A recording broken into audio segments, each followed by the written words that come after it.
Hi, Big Tractor Power fans. In this video, we're going to spend some time out in a Western Kentucky alfalfa field as we watch this area dairy farm take their first cutting of hay off the field for the year. We'll watch a fleet of John Deere R series tractors and 946 MoCos, which stands for mower conditioner, take that first cutting. It's always nice to be out in the field during the first cut, that smell of fresh alfalfa in the air and hearing and seeing the big machinery at work. Before we go to see the equipment working, let's talk a little bit about why this farm runs this fleet of John Deere equipment to cut their hay.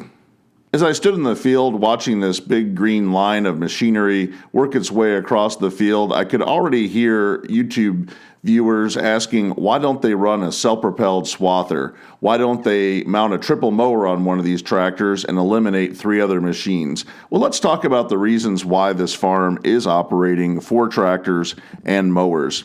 In Kentucky, there are only 47,000 cows being milked in the entire state. We are not a big milking dairy state. If you go to a state like Michigan, just north of Kentucky, above Indiana, they're milking 387,000 cows.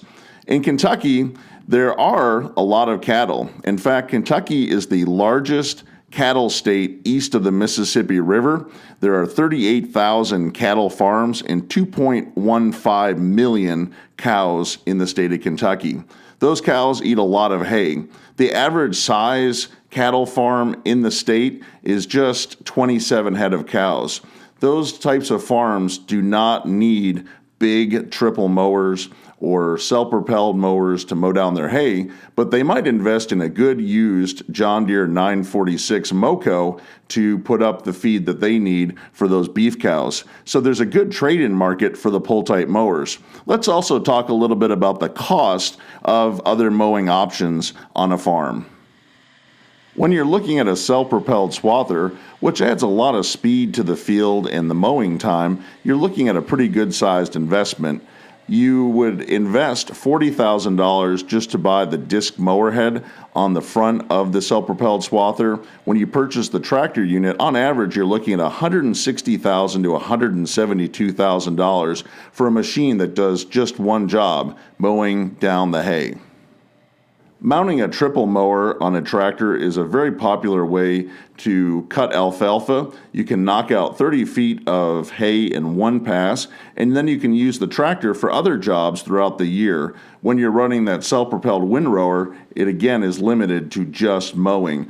The triple mower is popular in states like Wisconsin, Ohio, Pennsylvania, New York, and other big dairy regions. The triple mower is an expensive investment. The front mowing unit mounted on the tractor is in the $30,000 range, and then you're looking at $75,000 and up for the 2 mowers mounted on the back. Again, when you're looking at a state like Kentucky where you have a lot of cattle, Kentucky's number 14 out of the 50 states for cattle, there's a lot more farms that can utilize a smaller pull-type mower than a trade-in unit as big as the triple mower. The John Deere 946 MoCo is a good option for the secondary trade-in market here in Kentucky for those area cattle farms. It's a nice size mower at 13 feet wide. It's easily maneuverable through cattle gates and fenced-in areas. A lot of farms here that raise cattle have their pasture land planted in grass. They'll take a first cutting of hay off those pastures, round ballot, and then allow the cattle to graze on that area for the rest of the year. So the dairy farm likes running the 946 MoCos so they can trade them often and stay up to date on the mowers and keep up with those 7 cuttings of alfalfa that they require each year. The cost of a 946 MoCo is $44,480. The nice thing is it can be detached from the tractors, and right out here in the field we can see the farm has 3 8245R tractors and 1 7210R tractor. The cost of the 245 horsepower R Series Machine is $272,299 according to JohnDeere.com, and the 210 horsepower R Series tractor is $230,945. So we've got a big investment in mowers and tractors rolling across this field, and of course the cost of the manpower to run them. But remember, these tractors are going to be running the corn planters, they're going to be spreading manure, they're going to be hauling silage wagons, TMRs, and do many jobs on this farm throughout the year. So overall, given the region and the economics of it all, this is the best way for this dairy to get their crop mowed and put up for feed for their cows. So now that we've talked a little bit about the decision-making process in running a pull-type mower and a big tractor in front of it, let's just head out to the field and enjoy the sights and sounds of the machinery at work.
I hope that you've enjoyed spending some time out in this field watching the big machinery work its way back and forth. It's always exciting to see a big lineup of equipment like this, and I hope through the video you have a better understanding of why this farm chooses to run so many tractors and mowers to cut their alfalfa.